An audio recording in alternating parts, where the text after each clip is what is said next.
Welcome to the Dynasty Points Spooky Season Special.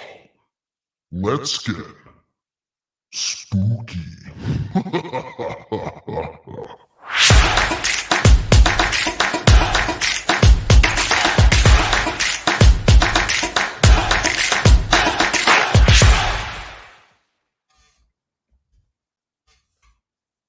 Yeah, welcome back. This is the second edition of Dynasty Points. This is a spooky season episode. I'm excited for this one. This is the third time we have had the commander, the master in chief of Dank Stats on with us.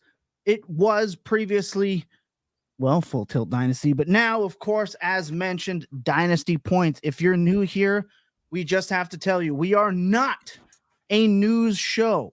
We are not a start or sit show. We have fun here, and you should too. If you have never watched a Full Tilt program, we have always known one thing for sure. This game can rip your heart out.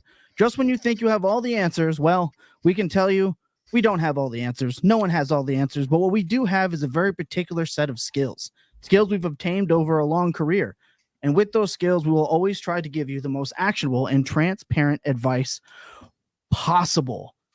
Look, it is Halloween, and I just have to point out that Scott Barrett's hat is truly, as I always like to say, phenomenal. We have Jordan Spieth joining us today, coming right off the 18. And of course, as a Paisan, we have to represent our one and only fam here, Mario. Scott, Dynasty Points wouldn't exist without you. So this is a huge shout out. Happy to have you back. And I am ready to see Jacob's face turn beet red for a third time with you on the program. I'm so happy to be here. Thanks for having me, guys. Yeah, I fell in love with your show the first time I was on it. I was like, I got to come back. I got to bring it on over to Fantasy Points. And I'm so pleased that we were able to make that happen. Yeah, it's just been absolutely wild. The support, too, from the community. I mean, we have Dave in the chat, as always. Dave, the day one, as we like to call him. Jacob, Jordan, you're coming right off the 18. How did you fling it today? I believe it or not, my costume options was basically, what can I not change anything from my work outfit that I get into my apartment 1 minute before we go live on? And I looked and I saw my golf clubs hanging there, and I saw a little hat, and I was like, yeah, we can make something work with this in 20 seconds. So that's we were flipping it at the desk for about a solid 8 to 9 hours today. Truly lovely time. But last night, in between shifts, we went through, we wrote a little piece about trading, and then more importantly for today's show, we updated the ranks.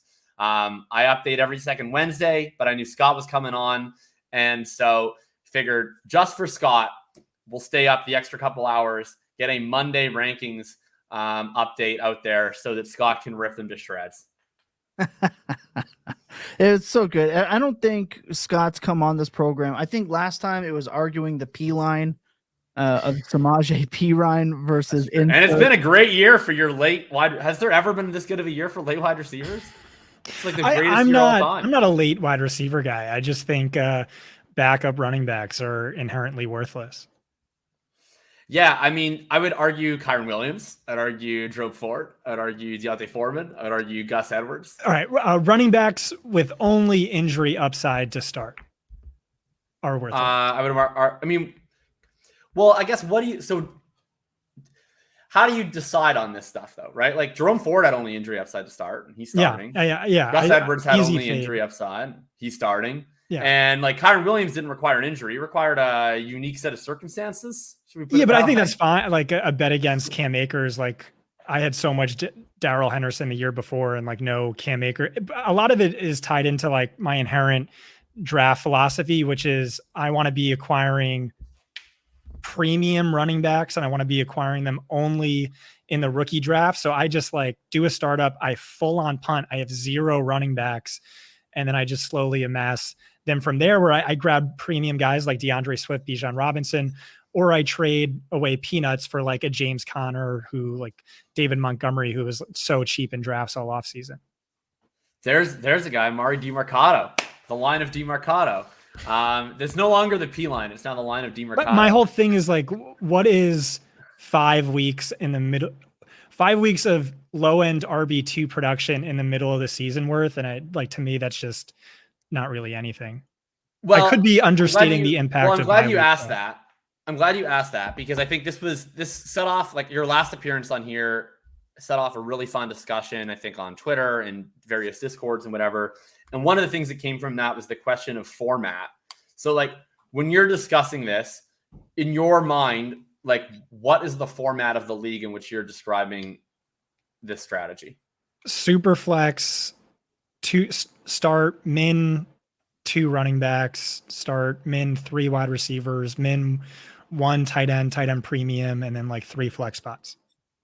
Okay, and not best ball. Non-best ball, yeah. So to me, that's where I struggle. Like, I actually do get, like, in a best ball format, I don't want to clog up my bench space with like a bunch of backup running backs because they're not going to score any points until they're going to score points.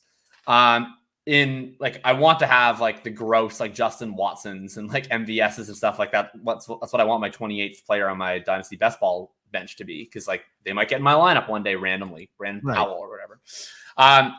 In manage though, especially with that many flex spots, like I also, if you reduce the amount of flex spots, I totally agree. Like I'm in, like, for instance, I'm in one 10-man league where like it literally does not matter that like Nick Chubb got hurt because Jerome Ford is just never going to hit our starting lineup. But in like a start 11 like format, yeah, like you're starting shitty guys like a lot. Like Gus Edwards is just in lineups, and it's to the point where I don't really worry that much about the floor games because you just kind of want to like find a way to get 11 viable players each week with injuries and bye weeks, which means you probably need like 15 viable players total. And so to me, the upside, like what's the appeal of Gus Edwards? It's just I don't have to invest in the position, because if I just have like enough of the guys, like I just kind of get by and can invest everywhere else, keep a lot of picks, have quarterbacks, etc. Like obviously Gus Edwards is not going to be a feature of necessarily the best team in the world, but whether that best team suffers a bunch of injuries or whether this is just not going to be one of the best teams, but you want to make sure that you're in the hunt as many years as possible so you don't, sacrifice those punt years building up the juggernaut. Like this Sunday, I saw Gus Edwards score his 3rd touchdown. The first thing I did was go to Dynasty Plan and be like, I wonder how many leagues that guy snuck into my lineup. And the answer was like 8, and it was great. So I don't know. I will stand those guys in the sense that it's just it's harder to start. It's where do you draw the line at the receiver, especially once you're talking about second-year plus receivers. It's like most of these guys are just pretty borderline useless for life in terms of a reliable start perspective. And a lot of other ones are interchangeable too, especially at the wide receiver position. It's just, you don't need to have, generally speaking, 10 of them on your bench. Like, what would be an example of a wide receiver that's not a rookie that was like basically non-valued? Like, I guess Thielen comes to mind, but he's a little different in the sense that he was really high valued at one point. Doug Baldwin too. 2 guys I had on a ton of teams back in the day. Well, sorry, I don't mean like guys come from nowhere when they're young, but I mean like guys who have been around, like Tutu this year, kind of, but like I don't know, like Gus Edwards has added more to your lineup than Tutu. Yeah, I mean we're talking about like borderline waiver wire guys, or like equivalent to like a round 4 rookie, which are just like irrelevant to me. Like it doesn't, my brain spends like minimal energy on that. It's just like they're all basically worthless. So like there's no point having, a serious debate over it. I will just say, like, fundamentally my strategy is to build a juggernaut where I just have like the sickest team and I just sweep through the playoffs on the way to the championships. And like, oh, of course he won. It looked like he was going to win in week 5. So like if Gus Edwards, who like I view as just like a low end RB2, mid-range RB2, highly volatile on a week to week basis, totally touchdown dependent. If you're like starting him consistently, like that's not a high quality team. Like I really want to be leaning into just full on tank or full on, let's win this year and hopefully next year as well. I think that's really where I disagree then, is the tank. Cause like, I don't want to be spending time tanking. I want to just be like, the main thing is like, you look at how many teams win playoff matchups, like it's on average, at least, and it varies, depending on team circumstances, but like on average, it's 56% of the time the higher seed wins. So to me, like I Yeah, find but how that it's, much like, of a that is slightly because more they're the worthy better goal. team? You know, it's oh, I see what you're saying. Well, it could be either way. Like it could Yeah. be like 56% is a really low number. Yeah, So you're either right. that means that the better teams are not frequently getting the higher seeds, or the better teams are not frequently winning playoff games. It's probably No, a little you're bit right, of a yeah. mix of both. But like either way, in terms of how low that is, even if you say your team is like outlier good, it's like how high is that win equity going to be in each game? 60, 65? Like in order to even have a 50% chance to win the league, you need to get a bye, and it needs to be 75% in each playoff matchup. Like to me, my view on it, I guess, is that I think it's sometimes, especially from like a portfolio dynasty perspective, more of a worthy goal to be like good in a lot of years instead of like great in fairly few years. And obviously, the puck like bounces in your direction enough times in a certain league where you can just be great perpetually, but that's not going to be like every single league, of course. I have an example of a receiver that was basically free, that you could compete with a lot of not compete, but compare a lot of the low value running backs and to this wide receiver who again was very free, was Pop Douglas. Demario Douglas went from I'm actually pretty into Pop Douglas. 100%. Shout out Dude, Mike. Patriots slot wide receivers have been a cheat code for, I don't know, Right. 2.5 decades now. But if you look at startup ADP and what his value was across trades, across any trade or value database that there is, he was free unless you were in like round 5 rookie leagues. A couple people might have drafted him in the 4th if you were like Mike or Zoltan on X, who was all about him early in the draft process.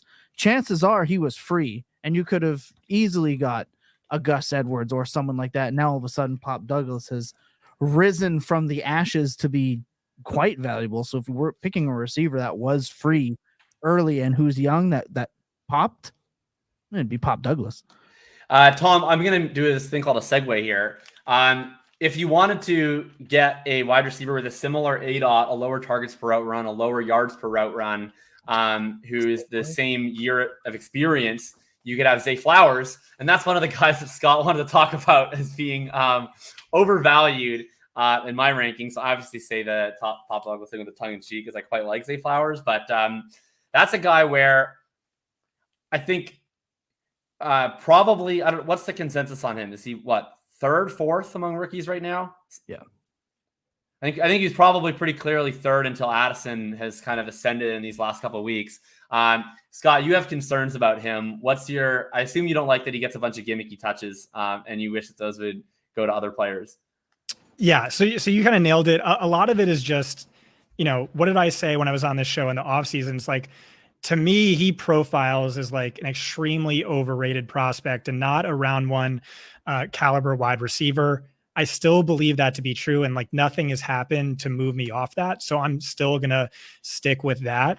And yeah, it is. It's like, what has he done this year? He's done basically nothing except get a shit ton of screens. And those screens are doing nothing. They're not getting first downs. His first down per target rate is like one of the lowest in the league, despite, all these screens. Like Debo is always a high screen guy who's racking up first downs.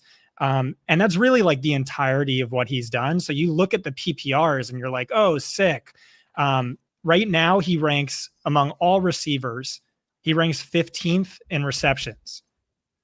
On balls thrown 5+ yards downfield, he ranks 72nd. And so he's not actually beating NFL cornerbacks. He's just getting screens and they're not working. So I don't know why you don't just take that away from him. But the bulk of it is really just, again, this is a prospect I was really low on. I think it's just simpler for me, where it's like you have a first round pick as a 28% target share. Yeah. Sick. Like, I don't really care how rookies accumulate their production, to be entirely honest. Like, I care that they produce. I would care more, like, if he was doing, like, the Treylon Burks thing, for instance, where it was like, oh, he's not even really a full-time player. Like, he's just kind of getting a bunch of gimmicky stuff on, like, 60% of snaps or whatever. But, like, he is running full route shares every single week. Mm-hmm. So it's not like he's, like, targets per route run spamming. He's clearly screen spamming. OBJ and Rashad Bateman. Former round one picks. And so to me, like, I do have like caution flags with the screen spammy receivers where it's like 27% targets per route run, 60% route participation, 5 ADOT. But Flowers is on that. And then the weird thing about Flowers is it's basically he does nothing in the intermediate, but he actually does get some deep targets. His distribution of targets is basically behind the line of scrimmage, behind the line of scrimmage, behind the line of scrimmage, behind the line of scrimmage, 45 yards, behind the line of scrimmage, behind the line of scrimmage, behind the line of scrimmage, 40 yards. So like he has some sort of abilities. To me, I just view it as like take a player, first round pick. They think he's already good at some stuff. I probably been actually like, frankly, more impressed with some of the work that he's done on those deep shot plays than necessarily on some of those screens. Like I'm not actually convinced that he's that good at the screens, which I guess is part of your issue. But in general, like I tend to not look a rookie 28% target share in the mouth. Like how many first round wide receivers with that type of target share like turn out to be bad? Like maybe not great, but bad. Like, well, I mean, if you look at all of those receivers of like the screen heavy archetype, none of them were ever good for maybe Jarvis Landry back then. I'd have to dig into it, but what comes to mind is like poor man's Golden Tate, which like was a player who was never valued in fantasy, and he wasn't really valued in NFL. I'm like, I loved Golden. He was always like Debo, like top 3 in missed tackles forced per reception, top 3 in yak per reception. I don't see Flowers being that guy, but it's also, you know, like you said, round 1 pick, really early in his career. He's done enough to eat into Mark Andrews, no longer the clear number 1. So yeah, I'm open to being wrong, but he's just like a player I love to hate. And I know this is going to piss off a lot of people in the community who think he's having some great year, whereas I don't. I think part of why he might look that good is he leads the team in his yards percentage, air yards, his air yard share. So a lot of it is he leads in air yard share. I'm sure he doesn't. He does lead their team in air yard shed percentage. And so if you look at that, there was one game where he had 240 air yards, and then like minus that game, he ranks like behind most tight end 3s in total air yards. So his total air yard share overall is 28.3%, which is 30th. And that's not bad at all for a rookie wide receiver, like wide receiver 3 in air yard share, like plus he's getting all these, you know, PPR points. So I don't know. I understand the nitpicks. Like I think you can nitpick almost any rookie receiver. Like we can talk about Addison too. I've seen a lot of talk about like specifically his reception perception profile was kind of not that great coming out of college, and then has not been that great so far in the NFL, where there's been concerns from people about his ability to beat press. You know, they're saying he's kind of limited. He's only doing certain things against zone. Like ultimately my take with just any of these guys is like, there's an anti-fragile nature to a round 1 profile, which is that like teams are always going to focus on what they do well, not what they do poorly. They're going to want to hit on their pick. So like, unless their pick is a disaster, they're going to give those players opportunities and they're going to give those players chances. So if they can do something well, then they're usually going to get to do that thing. Whereas that's not always the case for players, you know, that don't have that draft capital behind them, where they're far more prone to getting mismanaged or screwed over by coaching staffs or GM staffs that aren't as invested in catering to their success. And generally speaking, I'm just not very picky. Like if you're a rookie and you're producing and you're getting targets and you're playing all the time, I'm like, yeah, that sounds fine to me. So I've been pro Addison. I've been generally pro Flowers. Flowers is just the guy that I have way more of because he was so consistently cheaper than the other round 1 wide receivers in rookie drafts. If you take away week 5, Flowers has exactly as many air yards as you take away Alan Lazard, Jalen Hyatt, Deontay Johnson, Mike Williams. I'm a Jordan Addison hater as well. Like I was comparatively very low on him when he was coming out.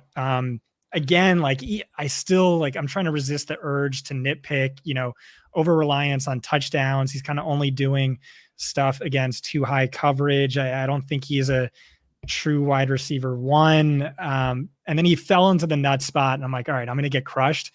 But now I think he has played a lot better than I expected. And now I think I'm getting bailed out because Kirk Cousins is out for the year. I don't know that he's returning, and Minnesota just might be a colossal dumpster fire for the remainder of this year, potentially all of next year.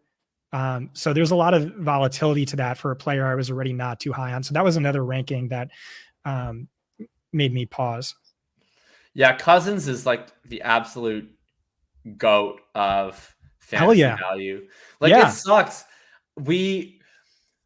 We just don't have that many quarterbacks anymore that are like really great quarterbacks for fantasy in the context of great quarterbacks for fantasy receivers. Mm-hmm. Like, because a lot of the new generation of great quarterbacks for fantasy are like actively hostile to their wide receivers.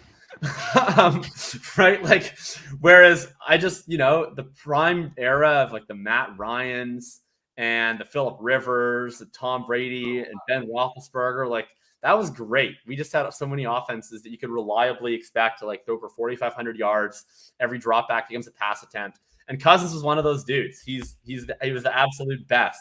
And we're really gonna miss him. I mean, Josh Dobbs like could barely even service Marquise Brown.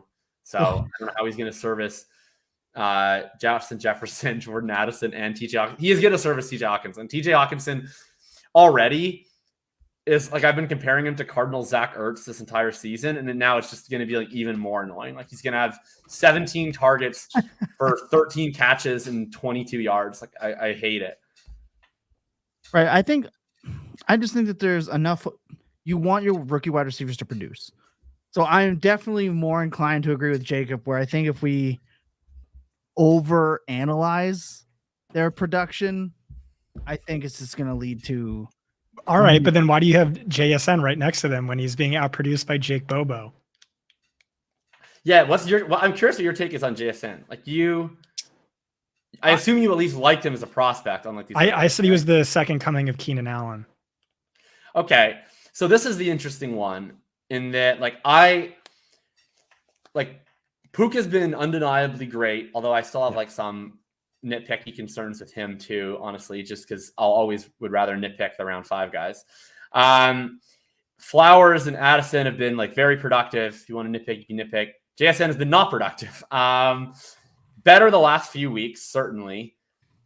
This one's a struggle because it's not been like QJ, for instance. I looked at and I was like, I don't really like this prospect, but he has upside. And then when he came out and stunk, it's pretty easy for me to be like, yeah, he probably stinks, because I kind of already thought he stinks. Whereas JSN stinking based solely on my priors would be a truly stunning outcome to me. So I'm trying to give him a lot of leash, where it's like the priors were so strong that he needs to be like aggressively horrible for me to overcome that. Mm-hmm. And we were getting there, but he also had injury kind of excuses. Comes back from the bye week, and it's been better over the bye week. The efficiency has finally started to get there. He had like a couple, like not legit, but like semi-legit volume earning games, like at least like you are an NFL player level volume earning games. What the hell do you do with him? I think where I am at with it now is like, once I get to wide receivers that I don't think are going to make a massive difference to me over the long term or in the near term, I would just rather have him. But it's a tough one for sure. He's another one, and it's like so hard to like gauge how well he's doing. He has a worse than Zay Flowers. He's like a running back's ADOT, 4.7. I don't know why you would use that guy in this way. And that's part of it too, is like Pete Carroll's weird and he does weird things. So I don't have much here. Except, it takes a lot usually to shake me from my initial conviction. So I'm going to wait it out. I'm going to use this as an opportunity to buy low. I did say I was out on him in redraft, worried about 12 personnel. That has changed some. The passing attack has struggled in comparison to expectations heading into the season. Jake Bobo's that's fucking weird as hell. Yeah. Does he have the worst sports score in human history? I haven't tested it, but I assume so. He has the second worst weight adjusted 40 time of any skill position player since at least 2000. Yeah. It's like, and honestly, I think he's good. I know. Like I watched him and I'm like, this guy's a baller. I've been like totally adding him to rosters. He ran a 5.04. Is that true? 4.99, supposedly in the rain or something like that. What? Bad field conditions. So here's my take. That's left tackle time. I know. There are multiple offensive linemen who outran him. It's insane. Here's my take: is Pete Carroll's like watching this, and like a scout next to him is like, all right, we can't take him now. His 40 times is too bad.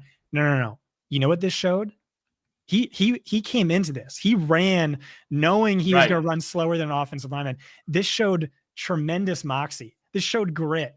And as we all know, grit is more important than athleticism. And The fact that Trapped he him has and it like worked out. the fact that he runs a 5.040 and he got a rushing touchdown is unbelievable.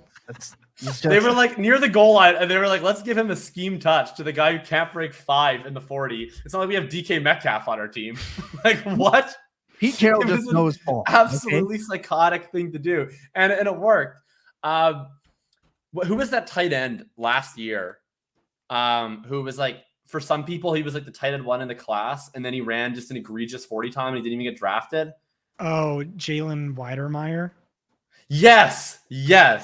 Weidermeyer. That's the level of athleticism that Jake Bobo displayed. And yet Right. he's the GOAT. He's like if Will Dissly was, I don't know, 60 pounds lighter and exactly as slow as he is post multiple like career-ending injuries.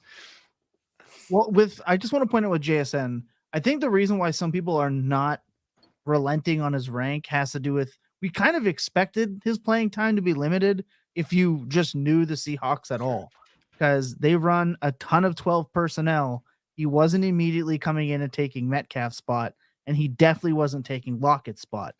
But Lockett or Metcalf could very well be out of town the following season. So I think most people are holding on to him at his rank and at his price because they're already expecting next year to be his year. I could really see Seattle re-signing Lockett, but yeah, I'm with you. I think Lockett's going to stick around for as long as he's under contract. Teams getting rid of good wide receivers is like pure fantasy football wish casting. It just never happens.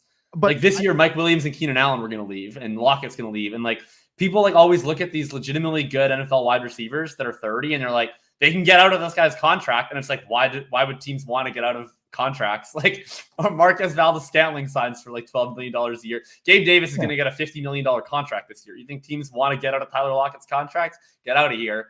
But eventually Tyler Lockett's going to be bad.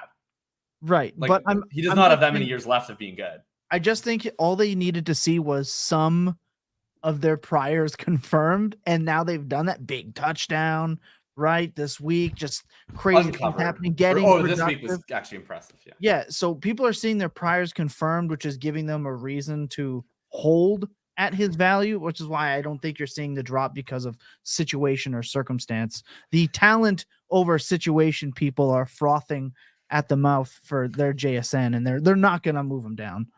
I totally agree with you in terms of the why. My pushback is I did not expect him to be very productive this year. I agree with you on that, but I didn't expect him to be bad per route. Like I thought he was going to run 70% of the routes and not be very useful on a redraft team. But I did think like I would have expected him to have like 25% targets per route run and like close to 2 yards per route run. Like I thought it was going to be the situation of like, why won't Pete Carroll play this guy more? Like, what a boomer. Like, he's so good. Like, I thought that was going to be what it was experiencing.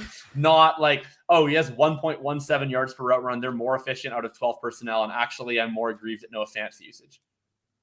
Yeah, can we get Noah Fant the ball? Like, I saw your tweet or X or whatever the hell, and it was like every 3 plays that Noah Fant does, he unleashes some generational talent or ability, but it's only every 3rd touch. I think the tweet was every 3rd time Noah Fant touches the football, he defies the tight end position, and yet he's eternally stuck in a beachfront timeshare with Big Montana. Oh, that's exactly right. Speaking of ranks, there's a player that I do want to talk about. And Jacob, I know when it comes to your ranks, you are I hate ranks. Ranks are dumb. I do hate ranks. Yeah. Tiers is the way to go. I currently have Sam Laporta as my tight end 1. I'm seeing Mark Andrews. He's there. But Trey McBride has moved his way up. Was this week not just a mirage for you? Do you think it's just happened? Like his first read target share from the weekend was actually insane. So some people might see this as just like a blip, but I can't wait to hear this. I'm a believer. So my take is that it's a mirage, but also that it's not. Okay, basically, Trey McBride has done nothing impressive in the NFL since coming into the NFL for the most part. Like his yards per route run last year was egregious. His targets per route run was egregious. He played was an a rookie offense tight end. Rookie tight ends always suck. for sure. But like last year, like the whole thing was like, oh my God, like Zach Ertz is producing, and Zach Ertz is the worst football player that's ever existed. So surely if Trey McBride got this role, you know, he would transcend space and time. And then he got the role and he was like demonstrably worse than Zach Ertz at it. So that was pretty not encouraging to me. And then we come into this year and it was like, all right, well, whatever. Surely they're going to like cut or trade or bench Zach Ertz. Like they can't be a tanking team that's just going to employ the services of a 39-year-old. Exploded knee. Like just... Right. And then they were like, oh, no. We are going to play Zach Ertz on 80% of the routes, and he is going to produce again. And then they finally mixed Trey McBride in. Been a little more efficient this year. That's encouraging. And then he had this massive game. And so I guess it's not a mirage in the sense that he's a young tight end who's going to run a lot of routes now and produce. So that's fine. That's a thing. I think it's a mirage in the sense that sometimes tight ends that play in this like low ADOT stick route role, like I call them can meet players, right? Like it's when, you know, he's an inferior good. Like when the economy is going bad, when the government's saying you have to stay in your homes, like we're in the Great Depression, like what goes up in price? Toilet paper and canned meat. And when you're in a Josh Dobbs offense against the Ravens defense and nothing that you actually want to do as part of your offensive approach works, what does work? It's Trey McBride running a bunch of 6-yard stick routes. So it's a tough job. Somebody's got to do it. He's going to do it, I guess. It's fine. We also saw with Drew Petzig as the offensive coordinator that David Njoku had like a complete breakout year last year. We know that Kyler Murray, when he's actually had tight ends that they've put in front of him, even though none of them are good, he does target them at a reasonable rate. So I think that we probably see production out of Trey McBride, and he's young. So that part I think is a mirage, or that part is not a mirage. I've yet to be convinced that he's a transcendent player for sure. And so that part, like, I don't think. No, and that's what's annoying. That's what annoys me about the tight end position is like the tight ends who are actually good sometimes get taken away because they're part of the functional part of a team's offense, and then you see these annoying games from Cole Kmet who sucks. And it's like, oh, he got 22 tight end premium points because he was the only part of the Bears offense that the Chargers were so disinterested in stopping. Yeah, I think that is the fine line. I think Brian's comment hits us on the head. It's a mirage because he's Dobbs' safety net, but not a mirage because he's also good. So shout out Brian. That's a great comment. Is he good? I also want to point out, he was my tight end one in that class. I was pretty high on it on him. I was probably wrong, but at least, you know, that's an argument for his upside, or maybe just, you know, right off his rookie season. But like part of it is that even if it is a mirage, that's fine. Like I could see him outscoring Sam Laporta over the next 5 weeks and him skyrocketing up in terms of value. You can trade him for quite a bit. Yeah, maybe he's just Josh Dobbs check down, but that's going to be a super valuable role. Heading into last week's game, McBride ranked 3rd, Zach Ertz ranked 4th among all tight ends and targets per route run. Clear focal point of this offense, for better or worse. It is what it is. He currently ranks behind only Travis Kelce in yards per route run. So we know the production is going to be there, and he has that. Like you said, he's young, so I could see people getting really excited about him. And he has the priors, right? So people are gonna if when Tyler Higbee has, like, at some point this year, if Matt Stafford misses time, you should mentally prepare yourself for Tyler Higbee to have one random 13 target, 11 catch, 70-yard game. And then he'll do nothing the next week, but no one's going to react to that game and be like, oh, well, Tyler Higbee had one of those weeks. But people will read into it with Trey McBride. So I think you get to be right regardless in the short term, in the sense that if he is actually good, then you get a good player. And if he's not actually good, other people will still perceive any production as resembling his talent. And you'll be able to then make a decision later on about his talent. Yeah, and part of it, I don't know if you already said this, Jacob, is just like how much of a barren wasteland that the tight end position is. Like people are like spending insane draft capital on Sam Laporta because he's just a young tight end who's actually good. Remember what we were paying for Kyle Pitts a couple seasons ago, and so just the fact that there is Kyle Pitts go to one of these fucking stupid offenses that just wants to hand off to the tight end constantly. Do you know what's happening? How many shit tight ends are just the beneficiary of production that the defense actively wants you to have because they don't even give a fuck. And then Kyle Pitts, it's like, oh, go line up against the other team's number one corner. Like, I'm sick and tired of this bullshit. Arthur Smith is a war criminal. Mhm. Oh, it is infuriating to watch Cole Kmet just like spam PPR points for nothing. Oh, drives me crazy. Yeah, Kyle Pitts made that Van Jefferson trade, and all it amounted to was kicking Kyle Pitts outside to run 67% of his routes against Jamil Dean and Carlton Davis. Insane. Yeah, he's I want to have. We need for the sake of Kyle Pitts, Bijan Robinson, and Drake London. At this point, like, I bet a lot on Atlanta futures this year solely because of their schedule, and I kind of believed in their defense and their skill positions, and I just don't believe in anyone else in the division. But I will sacrifice those futures if we can get this thing to a point where Arthur Smith's job becomes at risk. Because if they win this division, he's safe for another year, and I can't take it anymore. Well, that was something I saw when I was looking at your rankings. You had Drake London 14, Chris Olave 6, and why aren't you factoring in, like, I don't know, Kirk Cousins and a brand new competent head coach next year? And this because I don't think it's going to happen. Yeah, I think they're going to win this division. Oh God, yeah. Yeah, No, you might be right. Propel his like they're gonna win the division, and they're gonna win a home playoff game because they're probably gonna play Dallas. And Dallas was like born on this earth to lose a wild card game to the Atlanta Falcons. That's like I know what's gonna happen. Like, all of these smart people, quote unquote smart people on football Twitter, are gonna be like, oh, Dallas is like a 6.5 point favorite against, I don't even know, either Desmond Ridder or Taylor Heineke. Actually, it'll be like 3.5 because it'll be like on the road, and it'll be like, oh, this is the easiest playoff bet ever. And like, what's going to happen? Like, they're going to throw one ball that's like a comeback route that deflects directly off of Michael Gallup's hands into a defender, and that's going to be a pick six. And then like the next drive, Mike McCarthy's going to punt on like a 4th and 1 from Atlanta's 42. And they're going to lose like 21-19. And it'll be like, oh my God, Atlanta won a playoff game. Like, you nerds. And then they're going to get fucking obliterated by the Niners or the Eagles. And it's going to be the Giants thing all over again, where it's like, oh, we're so close. Like, we won a playoff game. We're good. I hate everything about what's happening in Atlanta right now, except that I'm going to profit from it. Yeah. Everything Jacob said is 100% going to happen. So make sure you clip this at a later date, Tom. Oh, you know, I've already got it, baby.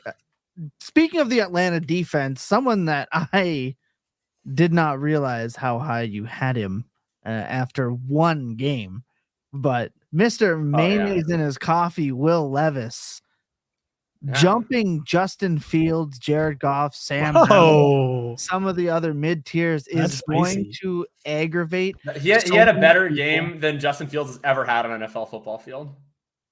What about his 4 touchdown game where he was 15 for 29 and everyone lost their shit? 15 of 29 for 4 touchdowns because DJ Moore set multiple records. Are you telling me that wasn't real? Look, I mean, there's a few things we know about the quarterback position. We know that upside from a fantasy perspective comes from traits. We know that we're really shitty at evaluating the quarterback position. That's pretty much it. Those are the things we know about the quarterback position. So you're telling me there's a guy who is like not like going to run like Richardson run, but who's functionally mobile, who has incredible traits, and all we know about him as an NFL player is that he was fucking dope. 60 minutes against a pretty good defense. Like, yeah, I'm trying to buy Will Levis. Like, here's the thing. The Titans are fucked in terms of trying to replace him if he was bad. Like, they're just not going to be good enough to functionally replace him next year. They invested second pick of the second round or something like that on him. You're telling me they can't draft a second round quarterback like again? Sure, they could. I just think it's extremely likely that he's the week 1 starter next year. Sure. So let's just look at what the value of Sam Howell and Desmond Ridder was coming into this season. Pretty much an early second round pick was kind of their market value zone for like a quarterback where we're like, I don't know, but they're going to play. So that's probably what we're looking at for Will Levis as a value floor going into next season. The value ceiling is lols, the nerds get dunked on again, and he's Justin Herbert / Josh Allen / whatever, and he's worth like 2.5 firsts because he spends the entire rest of the season just dunking on fools and pouring mayonnaise on analytics folks' heads. So to me, it's like you buy for a late first now, which I mean, I've tried it in most of my leagues, and it's been possible in a couple and not possible in most. But you give that a shot, you're at risk. You lose effectively the value of like a second round pick. And at most, you gain the value of like a first round pick and a half. And you do it in storing value at the most important position in the league. So I'm 100% willing to embrace the possibility that I was wrong and Will Levis is good, because that should always be a possibility about quarterbacks. And yeah, I'll buy high on Will Levis. Why not? He has a better career high than Mac Jones, Zach Wilson, 7.5 points above Kenny Pickett's career high, one game. And I will say I am skeptical. I'll just be the first one because we've seen quarterbacks come in, be dope before and fizzle out. Okay. I'm going to play skeptical a little bit. But when I tell you that dude absolutely looked more comfortable than I ever expected, like his just jumps out of his hand, man. The arc, dude, he's awesome. He's fun as fuck. Screw you, Tommy. And he was just sprawled out on the ground, and he was just so comfortable. And maybe that's because he's a 23-year-old rookie and he had been around for a while. Say what you want to say about any of that, but the arm talent looked phenomenal. It looked great. The Carolina Panthers traded away Caleb Williams to take the 4th best quarterback in the rookie class. Oof. You're gonna push so many buttons. If he goes out and lays an egg, this is my question. If he goes out and lays an egg next week, buying. Does the back buying? No. Yeah. I'm praying that he lays an egg, and I think he probably will, because for the record, like I saw some people, like Larky did a great thread kind of breaking down his game and like going through some success rate issues and like these top, like he was actually very inconsistent. These top plays were kind of crowding it. It's going to be volatile week to week. I agree. My stance is not like Will Levis is already awesome and going to be awesome every week, but I've seen enough to be interested, and that will continue to be the case no matter how bad he is on Thursday night. So as a person who did not draft very much Levis because I was drafting Laporta and Michael Mayer in those spots and Achane, which don't have any regrets on Achane and Laporta, but I missed out on the Levis party in the rookie drafts. So I'm trying to buy high now. I pray that TJ Watt eats the living shit out of Will Levis on Thursday Night Football in front of everybody, and everybody's like, oh, he sucks, it was a fluke, which people will do because their priors on Will Levis were bad anyway, and I will buy through it. I'm like, yeah, absolutely. He showed, dude, bad quarterback plays in the NFL, like Jimmy Garoppolo has played 9 years in this league, and we were just subjected to like absolute misery for everyone to witness in prime time. And this guy continues to have a job. And honestly, I don't even know if this is last year as a starter in the NFL. Like Will Levis showed more to me on like 2 throws than Jimmy Garoppolo's ever shown to me in his life. I'm interested 100%. I'll ride the Levis wagon. And if this becomes my next like Drew Lock chasing the dragon for eternity, so be it. Isn't fantasy football supposed to be fun? Well, then here's my next question then, because I have to play both sides. I have to be, the man of the people because Lucas isn't here. What does he need to do to pass Bryce Young and who has 2 spots higher, Brock Purdy? You have Stroud up at like pretty up there. Yeah, I have Stroud 11th overall. Right. So I have Stroud 11th overall. I have Richardson 14th. I have Bryce Young 38th and Will Levis 47th. Right. So what would Levis have to do now to pass that? Because if you said that, Bryce 2 Young, more games like that. 4th best quarterback drafted. I know you're being cheeky a little bit here, but what does he have to do to pass him? I mean, I'm being descriptive of what we've seen, right? Like so far, He has been the 4th most impressive. Actually, I mean, depends what mileage you get out of Tyson Bagent, I guess. He might be 5th. Oh my God. Gee, you're just... That was the Scott Barrettism right there. Yeah. When you're making like an actionable point, but you're doing it in the worst possible way. That was like what I was trying to do. Yeah, that's Brian, to be clear, maybe you are annoyed by me saying that about Stroud, but just to be clear, That's CJ Stroud that I said is 11th overall, not Will Levis. I have Will Levis 47th overall. Maybe you think that that's equally insane about Stroud, but I just want to make sure that is at least corrected.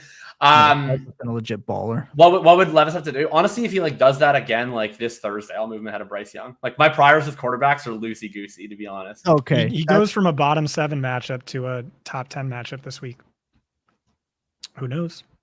Oof. But this is not a good matchup, I think, for him, because specifically to me, what do the Titans do badly? Anything to do with the offensive line, and what was Will Levis's worst trait in college was performance under pressure in the pocket. So to me, Atlanta's kind of good at everything but a pass rush, whereas Pittsburgh, their best strength is their pass rush. So I think right. And Cam Hayward's practicing in full this week, so their defense is about to get a big upgrade. If he can handle Cam Hayward and TJ Watt in his grill every play and deliver the ball, that would be a big step for me. I'd like to see if he can move.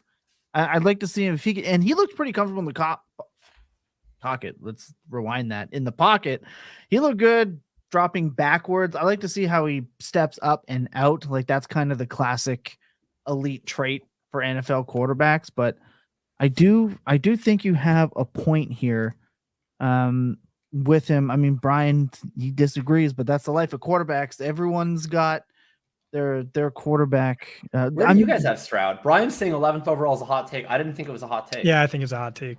I don't. Where would you put Stroud right now? I don't know. A lot lower. Pocket passer who's fine.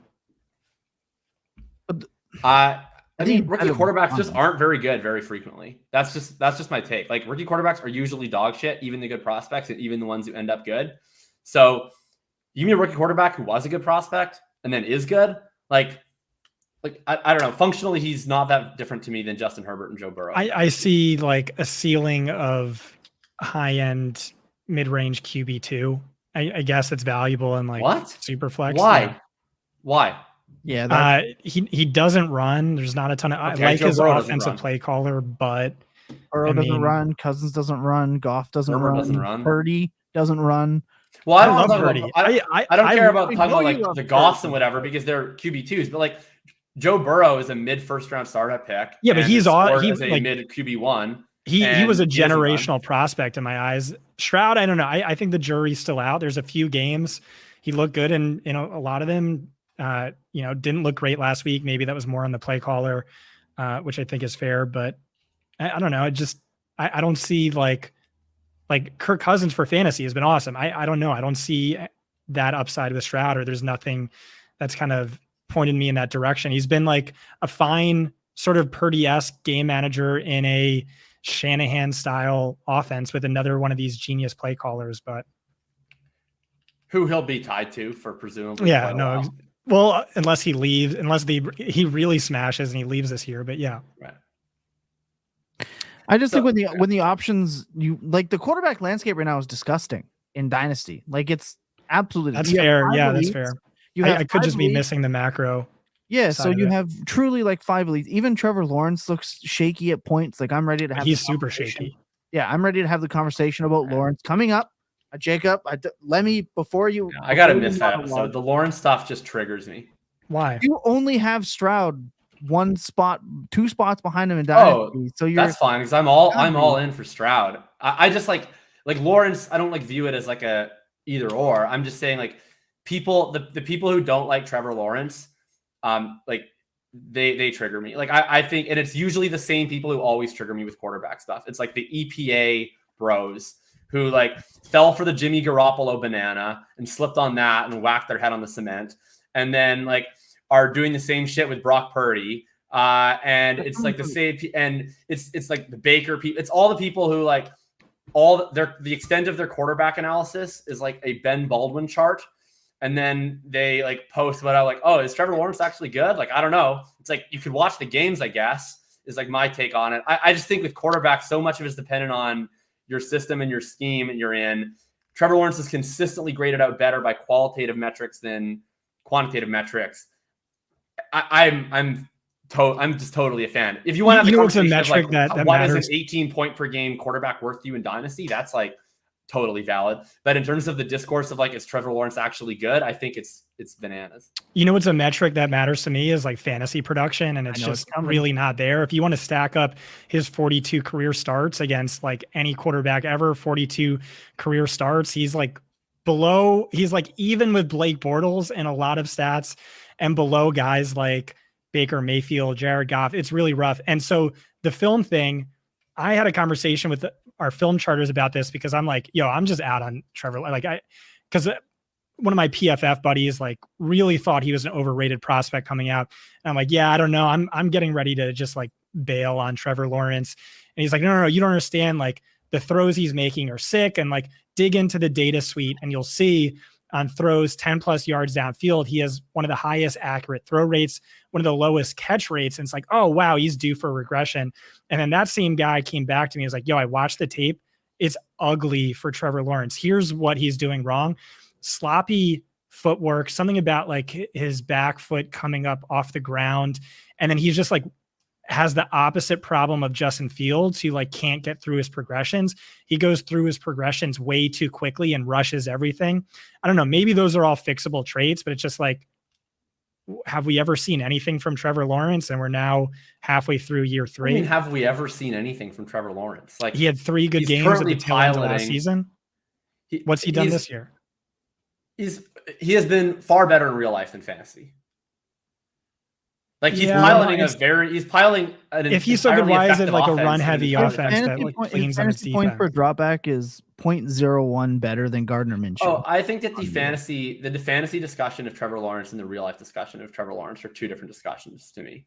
Like if you want to say like I don't want to invest in the like long-term quarterback that doesn't have a ton of fantasy upside with my premium dynasty capital, like that's fine. That's a fine take to me.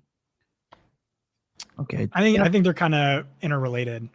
I think if he is as good as the hype, this wouldn't be a run heavy offense that leans on the defense. We've seen Peterson, sling it, play fast pace, pass heavy, aggressive with Carson freaking Wentz. And then on top of that, the fantasy production just isn't there at all. Like season high, 19 fantasy points this year. It's not great. We're going to see some of the touchdowns start tilting towards the air. Like Travis Etienne has been running. I've one of your boys enjoyed it.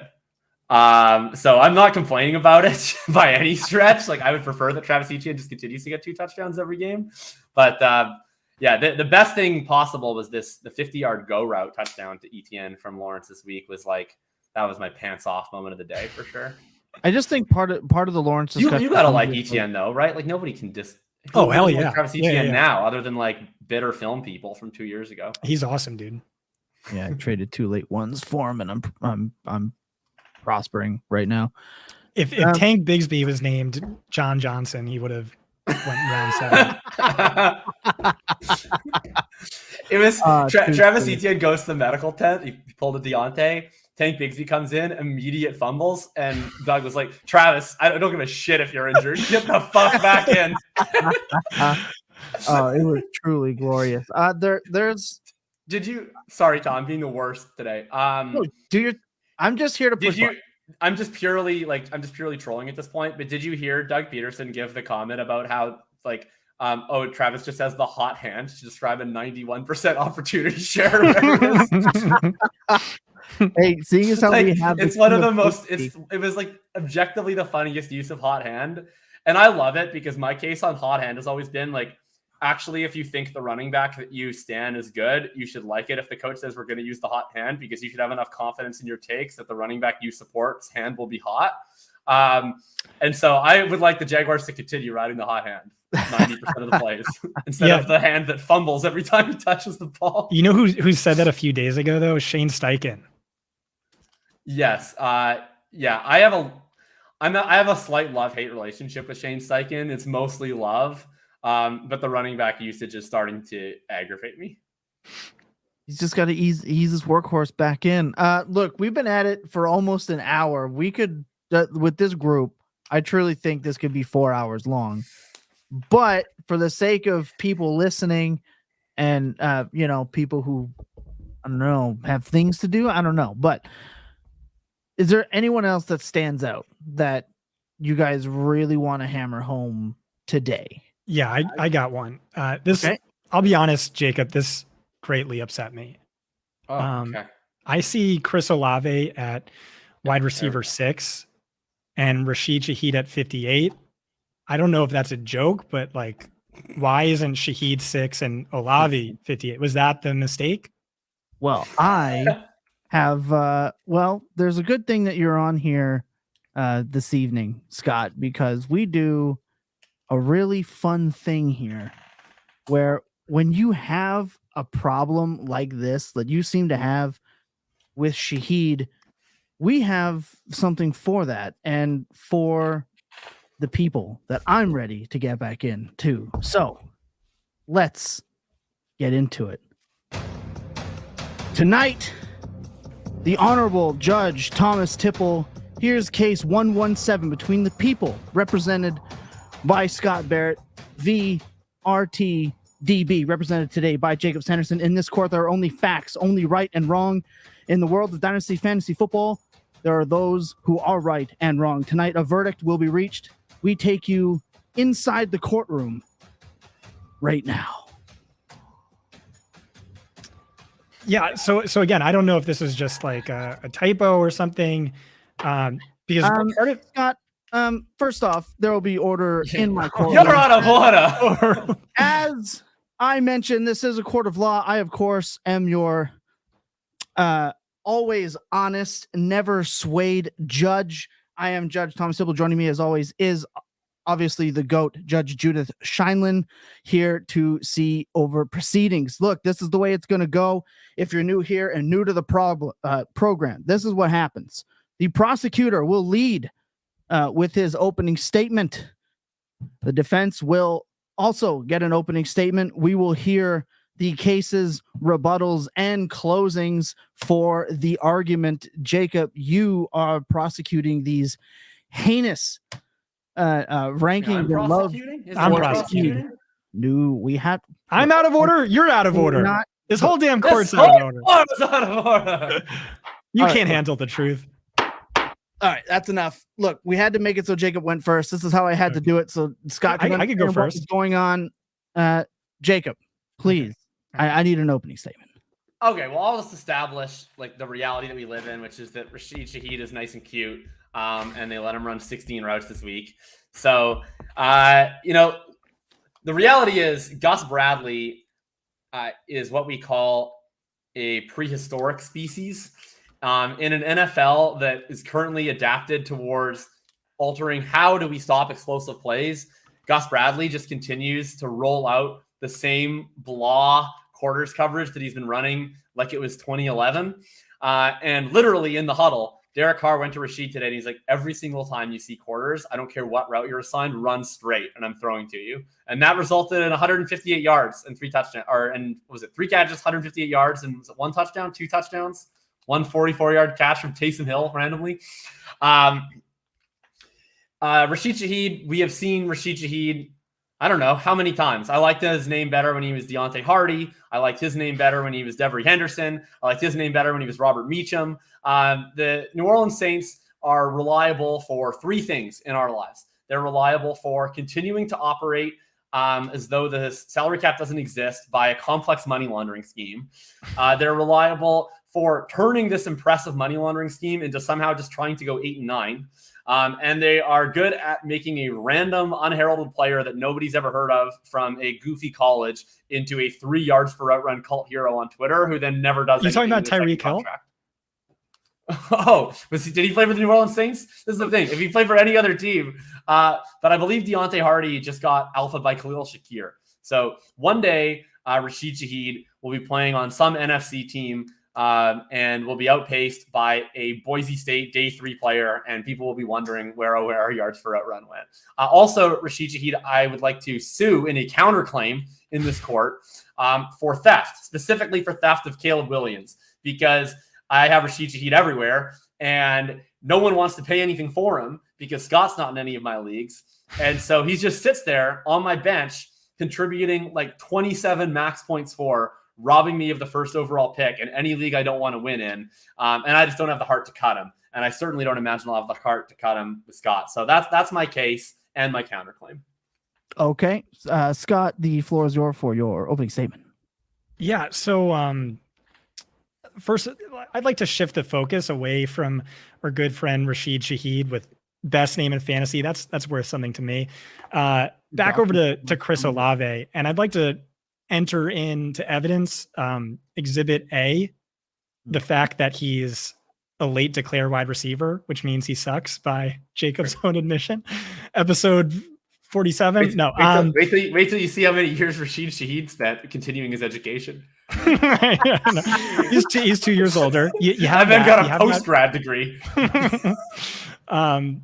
So yeah, you mentioned he had 16 routes last week. I don't know if you play in a point per route league or a point per air yard league. In my leagues, we get points for real yards. And so since week 12 of last season, when Shaheed started to get, real legitimate usage, I wouldn't say full-time on caliber with Olave, but 66% plus route share. Since week 12 of last season, Rashid Shaheed has 57 more yards than Chris Olave on nearly half as many targets, 64 versus 112 on significantly fewer routes run over this span. Olave ranks 11th among all wide receivers in yards per route run. Olave ranks 46th. You want to talk about like pedigree of the talent? Brian Hartline had Chris Olave below Terry McLaurin and like 4 other wide receivers in his wide receiver rankings at Ohio State. But I mean, he did impress as a rookie. He had a historically great yards per route run. That's one of the most predictive metrics we have for a young wide receiver. But here's the thing. Rashid Shaheed ranked above him, 2.59 yards per route run. Number 1, Martavis Bryant. Number 2, OBJ. 3, AJ Brown. 4, Justin Jefferson. 5, Rashid Shaheed. 6, Jamar Chase. 7, Chris Olave, outperforming him. I would like to hear if Chris Olave is so good, worthy of being your wide receiver 6 in your dynasty rankings, why is he getting totally cucked by Rashid Shaheed, your number wide receiver 44? Doesn't really make any sense to me. And you can't blame it on quarterback play because here's this guy clearly producing with Derek Carr. Can I ask the opposing counsel a series of questions? Yeah, absolutely. Am I going on the witness stand? You just listed 7 names, right? In this historically strong yards per route run, correct? Mm-hmm. All right. Would you like to guess how many of those 7 were drafted the first round? All except for Martavis and Rashid. Yeah, that's the case. So if we go down the list, there's Tyreek Hill so at Jefferson, 10, Olave. Doug Baldwin at 12. So I'm hearing Jefferson, Olave, OBJ. Who's the other one? Jefferson, Chase, Martavis, OBJ, Olave, AJ Brown, Jefferson, and AJ Shaheed, Brown. Chase, AJ Olave, Brown's second Harvin, round, Nix, Tyreek, Christian Watson, Doug Baldwin. Yeah, I mean, like Rashid Shaheed is dope and he's very cool and he's like interesting enough that I'm not willing to cut him on tanks. And that's the nicest thing I can say about a partial route undrafted wide receiver. Like if you're an undrafted wide receiver without a high snap share and I'm refusing to cut you on a tanking team, that's basically me like having, I was going to say something inappropriate. That's me being a fan of yours. I forgot that we got bought out by a very impressive media company, and I can't make I can't necessarily make those types of comments anymore on air. Yeah, but we're a fan of Shaheed and like a cute, fun, like, oh, I have this pet that I'm gonna like bring to school and like have people pet my. Yeah, but if he's this cute pet, then why is he totally cucking your wide receiver 6? I mean, like, is he cucking my wide receiver 6? Because like Olave has a 26% target share. He's the least efficient 26.6% wide receiver in fantasy. 37.7% air yard share. So, like, and he's doing nothing. All total alpha numbers. You know who has had a stretch of half a season where they've been inefficient on elite target share and air yard share? Basically, literally every elite wide receiver who's ever existed. Like AJ Brown's 2021, DeAndre Hopkins's Brock Osweiler year. Like I can't think of but how often? How often was Hopkins the clear wide receiver 2 in terms of production? What's to a guy you said is like a fun pet, nobody you almost want to drop. but he's not actually the wide receiver 2. Like he's running extremely hot, hitting on a bunch of go routes. His targets per route run last year was absolutely pedestrian. His targets per route run this year is let's just pull it up here. So sometimes 14%. So 14% of the time that he's on the field, they decide to throw him the ball. Sometimes low target, hyper efficient seasons lend themselves towards a lot more volume in the following season. And sometimes when you're seeing the volume of a Chris Olave and you're producing like a bottom 5 wide receiver in efficiency, you tend to lose volume. I'm just saying that doesn't seem to be factored at all into your ranking. The Saints have done this like 14 years in a row, where they have a rotational deep threat who runs half the routes and posts a silly yards per route run. And then the next year he stays as a rotational deep threat who does the exact same thing. And then his rookie contract expires, or he like changes his name. And then they bring in a new guy who does that exact same thing. And they've had the same offense for like 15 years. And they just keep doing this. Like was Devery Henderson better than Marquez Colston? Was Deontay Hardy better than Michael Thomas? Like, I don't know who's the next guy going to be. Like, I'm going to have to go scout like Kennesaw State and check out what 26-year-old is going to lead the Saints in yards per route run in 2026. It's a great argument, but it's also his route share is significantly above those guys. Efficiency and production well above those guys, and still well above Chris Olave, one of the least efficient players in all of it. Getting run circles around by your cute pet with the tongue twister name at wide receiver 44. I'll concede the point and say the defense rest. I just thought that would be a fun debate. Don't actually have Shaheed above Olave. I do think your Olave ranking's a little high though. How many wide receivers? So just for people that don't have my ranks pulled up, which I imagine is literally everybody, I have Olave in the middle of like a tier where, quite frankly, I could not give less of a shit how anyone ranks this year, between Garrett Wilson, Lamb, AJ Brown, Olave, and Amon-Ra St. Brown. You want to put Olave at the back end of all those guys, I'm certainly not going to argue it. But beyond that, like, how many other wide receivers are you naming that you're preferring to Chris Olave? Yeah, definitely at the back end of that tier. I do just think he is like a wide receiver too, like in NFL speak, just like not a true alpha wide, although he's definitely seeing that volume this year, and maybe I'm wrong.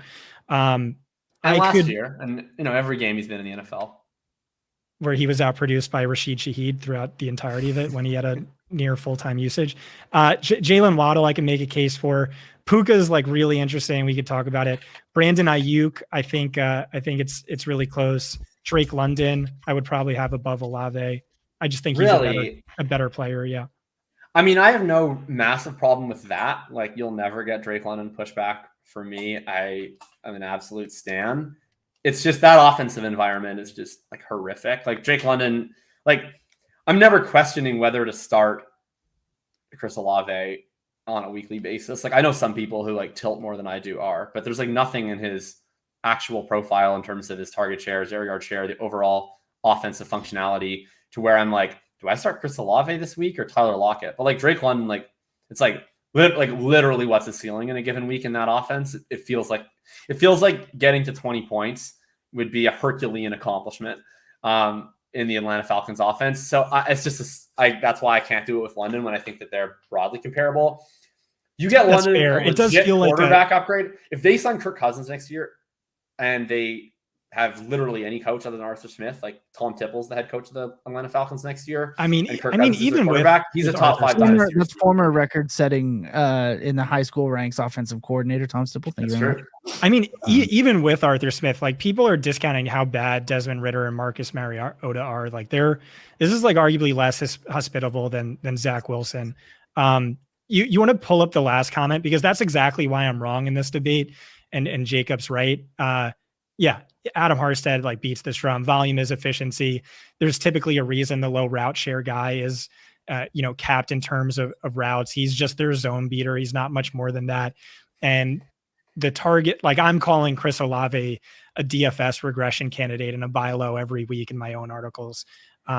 For sure. I mostly just thought this would be a fun half-hearted debate. It is fun, and it's weird for me. Chris Olave like so perfectly encapsulates this trap that I end up getting locked to all the time in Dynasty. And like I never even really liked Chris Olave. Like I was like clearly wrong on Chris Olave as a prospect. I thought he was kind of a beta.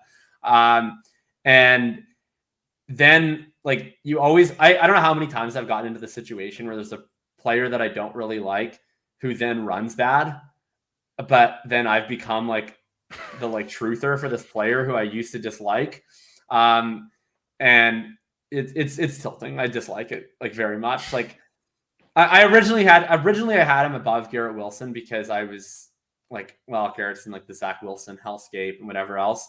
And then Tom suggested that was something that Scott wanted to fight about it. And I was like, I simply cannot abide that. Like I'm not going to ever get on air and say anything bad about Garrett Wilson, who's like my favorite football player in the universe. So dude, if Aaron Rodgers didn't get hurt, he would be going fucking dumb. Insane. Okay. So just for the people, I'm making my call. It's going to be Olave because Scott was wrong, has been wrong about this Olave thing since he made me sit there last night at an hour that was unacceptable talking about Shaheed. When I hate to break this to you, Scott, the one thing that does matter is production. Shaheed is not outscoring Olave on the season, so get wrecked, scrub. In standard leagues, he is. That's enough out of you. With Scott, you actually end up in contempt of court for mentioning standard leagues. We're gonna get out of the courtroom before Scott gets arrested.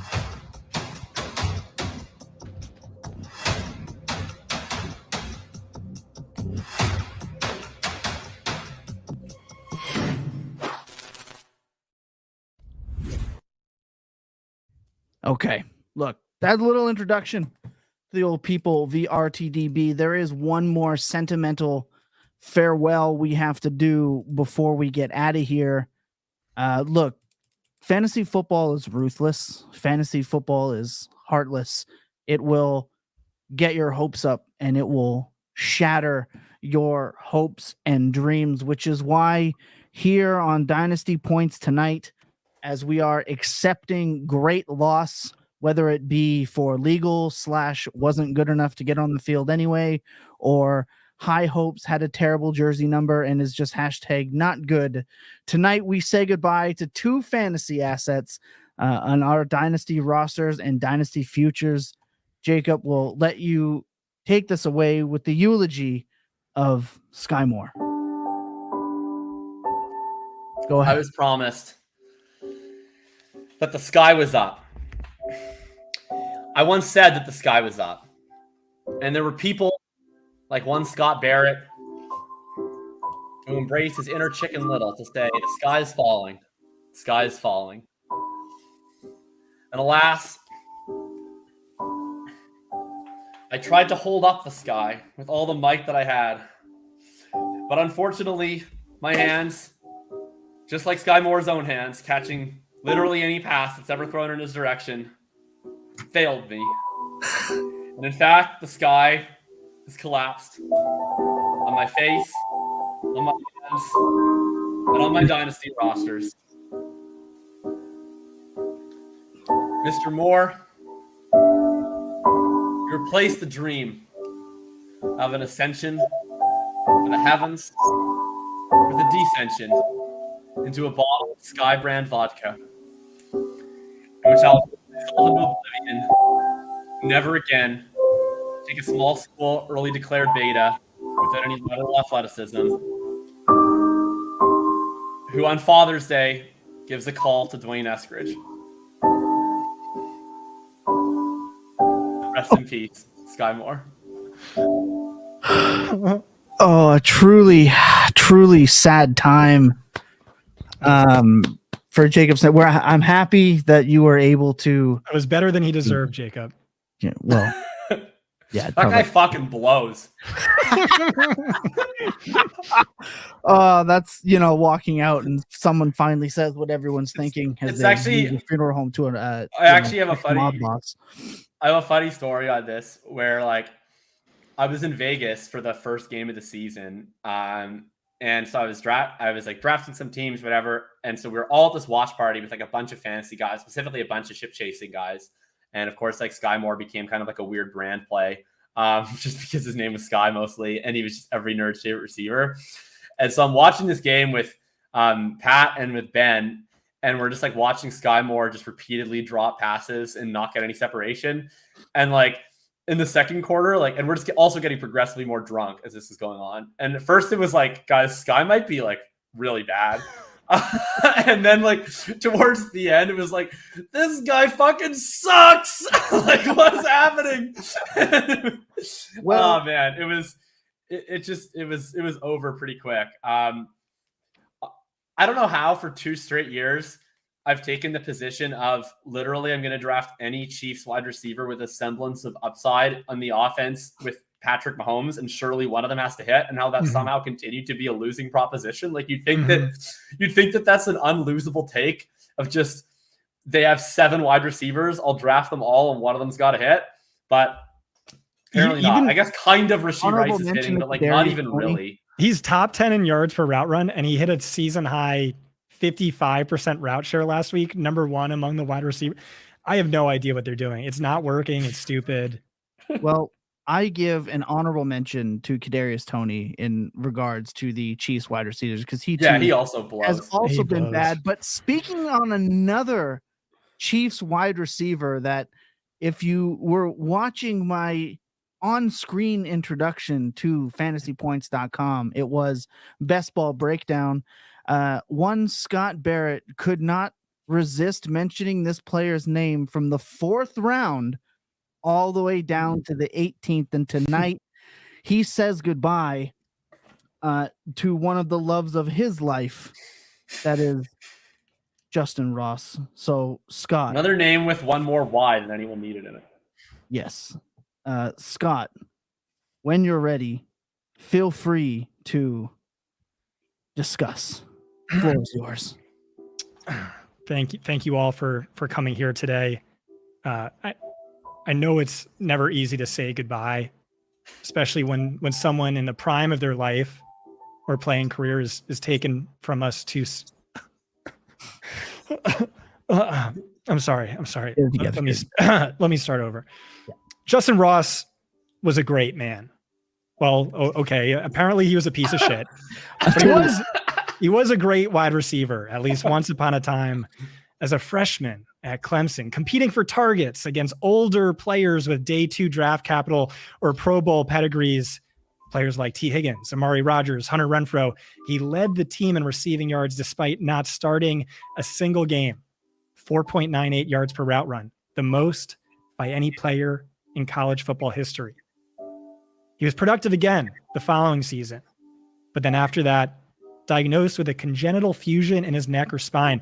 Multiple neurosurgeons told Ross he should never play football again. In 2021, he defied all the odds, returned to football, but Klippel-Feil syndrome was only the start of his problems. That year, he missed all of training camp due to rehab, lost 15 pounds due to COVID, fractured his foot on the second play of his first scrimmage of the year. In November, that fracture became unstable, fully broke, underwhelming season, still hampered by that broken foot at his pro day. He went undrafted in 2022, as everyone expected, but glimmer of hope, he went to the Nuts team with a perfect landing spot. Ross would have to be shut down for the entirety of his rookie season so he could fully rehab. There's no way the Chiefs could keep him on the roster all year for this UDFA with a ton of question marks, but that's exactly what Andy Reid did, because he saw the potential in our good friend Justin. And soon enough, we all saw that potential. Justin Ross clips were going viral every day during Chiefs training camp. He looked dominant in the preseason. Week 5, just a few short weeks ago, Jim Nantz told us that Patrick Mahomes had been comping him to DeAndre Hopkins. It was my insanity comp for him. Every other Chiefs wide receiver sucks ass. Ross defied all the odds, and it looked like the breakout was coming soon, but then Ross was charged with domestic battery and criminal damage, which leads us to where we are here today, where we have to pay our final farewells to a prospect many thought would be the second coming of Larry Fitzgerald. Ross overcame a lot throughout his career, but he couldn't overcome this. Hopefully you sold high months ago, and we could all pretend this was a perfectly executed pump and dump scheme on my part. Wait, do you guys hear that? Wait, is that coming from the coffin? Oh no. Could it be? It's not. Justin No. Ross still lives? Wait, what's that? Andy Reid has no problem with garbage human beings so long as it's not on video and coming from the most devalued position in football. Tyreek Hill, Frank Clark, Charles Omenihu, Michael Vick, Willie Gay, the list goes on and on. Andy Reid knows that morality and scruples are a competitive disadvantage on the NFL gridiron. The NFL placed him on the commissioner exempt list, and the Chiefs still haven't dropped him. What's that? Scott wasn't wrong. He was just a year early. Guys, I think Justin Ross is knocking, and opportunity knocks as well. It's clear. Now is the time to buy low. Oh my god. Oh no. We have to, ladies and gentlemen, we're sorry. Obviously sometimes grief can surely take over. And Some people just don't want to let go. It's okay. That's why the Dynasty Points podcast is sponsored by Euthanasia. Yeah. The youth in Asia. Oh my goodness. Truly remarkable. I'm glad that, Scott, you could somewhat finally reveal to the people that you are in fact incorrect, as your coworkers have been trying to do for seemingly 2 years. I'm happy that we could get you back on here and let the people know that it's Jover. It's so Jover. It's been Jover.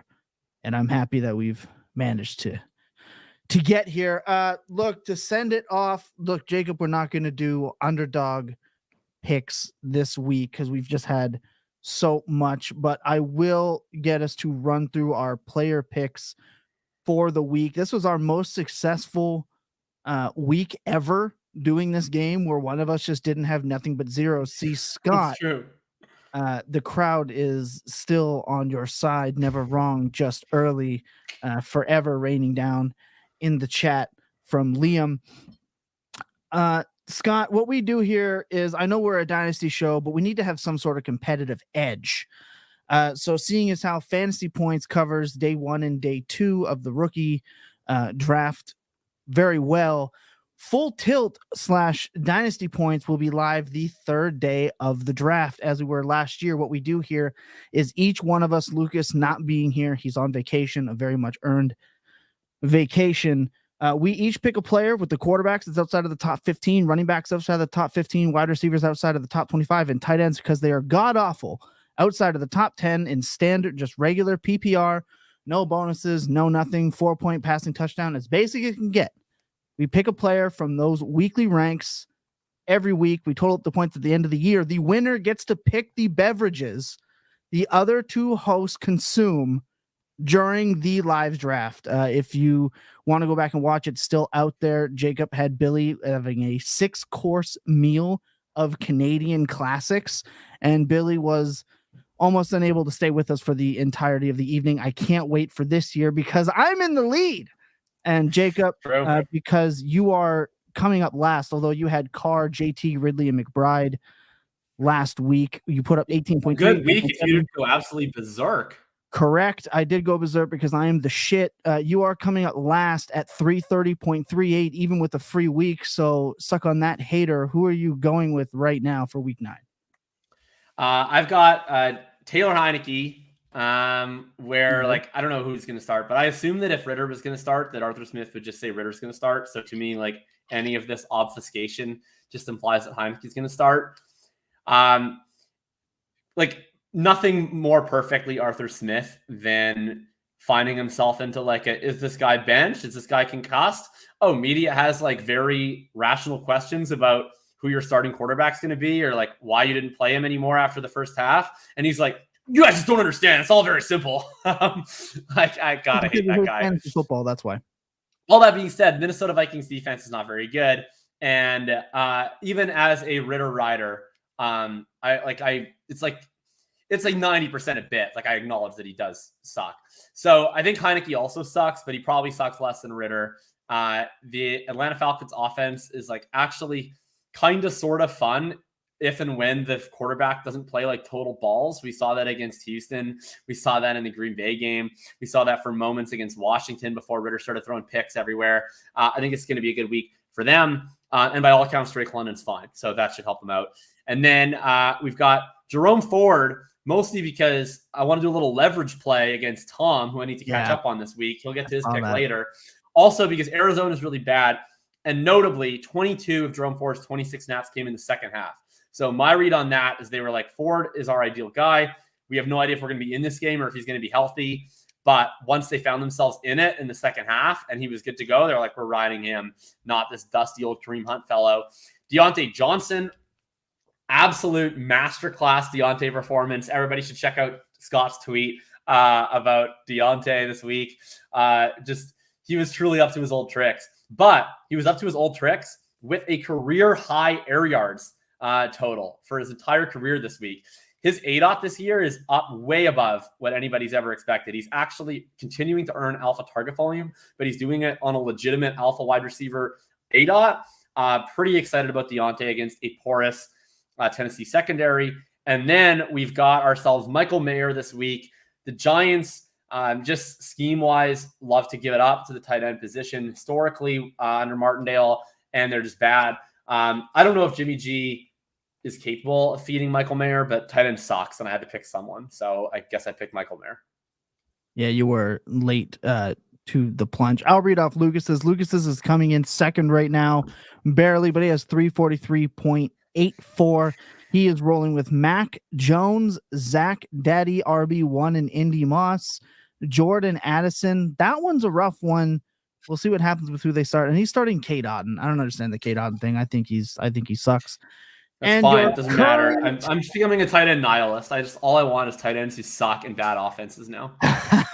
And of course, your leader in total points, because I am just the only man smart enough to take Dak Prescott this week. I lead with 355.02. I went Dak, Javonte, Michael Pittman Jr., and Kincaid. I had a hell of a week, and this week is no different. I'm taking Mr. Mayonnaise in his coffee, Will Levis, Thursday against the Steelers. I'm taking Kareem Hunt because he is their red zone inside the 5 guy. If Ford scores, it's going to have to be from 70 yards out, or like he did before, 69, which nice.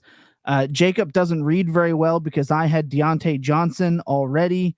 But because Jacob does these last, he doesn't read. No one else is allowed to pick Deontay Johnson. That's part of my contract, is that only I'm allowed to pick Deontay Johnson. We will settle this outside of the program because I don't have time to go back through. I have sovereignty over the island of Deontay Johnson for eternity. On this fucking program, and it's not him, it's me. So I will get final say because I am him. And at tight end, I will go with Taysom, the quarterback Hill, for some cheap points so I can continue this run. You know what? I'll just take I'll just do the stack.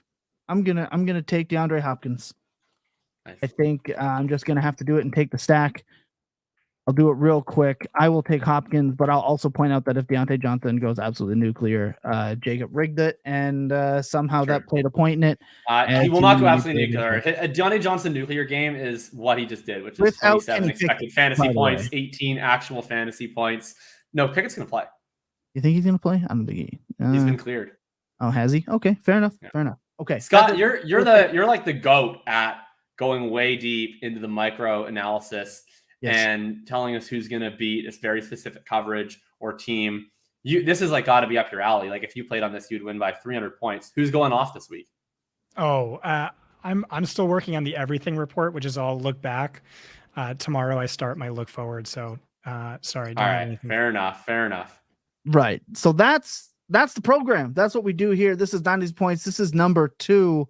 If there's anything else, I'm currently going back through the chat because I always promise that I'll go back and scroll through. Remember to leave a comment on this show, #Dynasty Points. Best comment gets a shout out next week, and your question will be answered no matter what. But the comment's got to be good. I got to say right now, the comment that's winning it for me is from XX Pesky.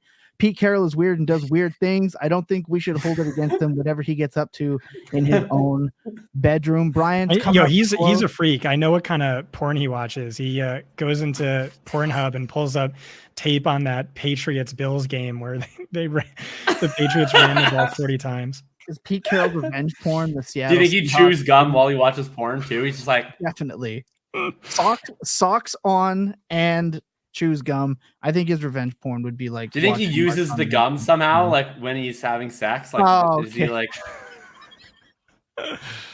He does that, and Will Dissly highlights and 9/11 conspiracy theory videos. Will Dissly.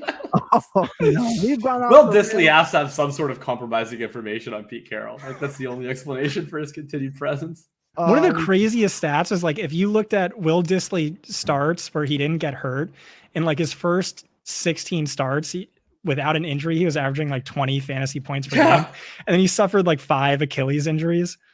Insane. Brian says you have to be Harley Quinn next year, so get that on the list. Ern, what up, Ern? We'll see you Sunday on the final points. As always, shout out to you, Scott. As I mentioned, you are the commander-in-chief and one hell of a good sport for what you have done on this program. I mean, the highlights of your shows every time you're on send shockwaves through micro dynasty discords. This is my favorite show to do. Great. Look at Come that. on anytime, guys. Yeah, like that. We do. That means a lot for us. And look, we do things different on here. I say it in the beginning. We have fun here, and you should too. Dynasty Fantasy Football does not have to be a bummer. Podcasts do not have to be a bummer. You can have fun with this, and that's what we like to do. We know we don't take ourselves too seriously until someone decides to tell me that George Pickens is an alpha when he doesn't get offensive pass interference calls going his way. Fake alpha. Okay, look, Scott, you just mentioned that you're working on something. For the Full Tilt listeners who don't know, what's your big ticket piece this week? And the Everything Report comes out tomorrow, and then DFS Slate Breakdown comes on Saturday. And don't forget Cashing Points on Friday. You're not going to want to miss that. Free this week.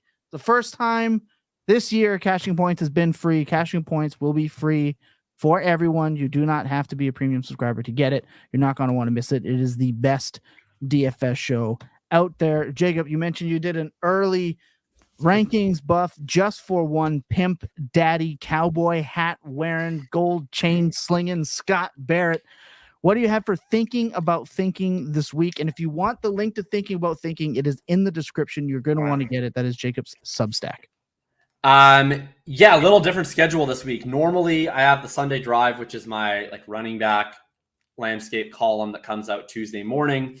But honestly, it was an extremely boring week from like a running back usage and injuries perspective. There was like 2 interesting backfield shifts. So I decided to not do that because I want to focus on 2 like really big stories, which was one, the massive Jahmyr Gibbs game and what to do about him.